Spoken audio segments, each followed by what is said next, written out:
अतुलित बलधामम कि पराक्रम की कोई सीमा ही नहीं है।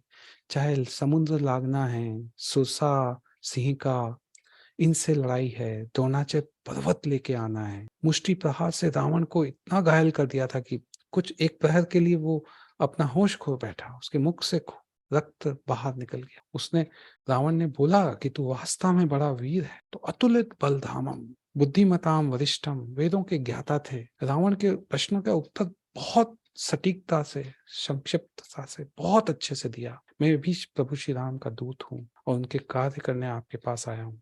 सुग्रीव आपके भाई हैं, उन्होंने आपका कुशल मांगा है, कुशल मंगल पूछा है। मेरी हितकारी बातें आप अवश्य सुने। तो ये बुद्धि का जो उपयोग है वो बहुत अच्छा था। सकल गुण निधानम की बुद्धि में जैसा मैं देखता हूँ, सोचता हूँ, मेरे मन की चेष्टा भी वैसी ही रहती है। वो कहते हैं ना, मनसा वाचा कर्मणा, तीनों की एकजुटता, एक निष्ठता रहती है। जब सीता अन्वेषण के लिए वो गए थे लक्ष्मण लंका, तो रात के समय रावण के अंतपुर में भी वो विचरण किया था। तो उनको बहुत सारी स्त्रियां, राक्षसियां सुप्त अवस्था में और कुछ अलग-अलग अवस्थाओं में दिखी जो शालीनता से परे थी। तो हनुमान जी को एक पल के लिए लगा कि कहीं मेरा धर्म लुप्त तो नहीं हो जाएगा। मैं इन स्त्रियों को इस अवस्था में देख रहा हूँ।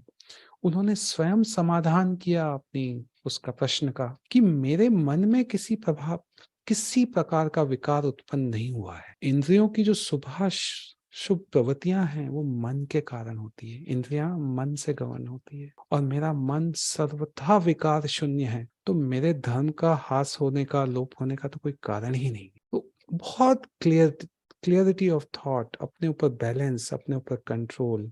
इसीलिए कहते हैं ना कि 8 सिद्धियों 9 निधियों के दाता।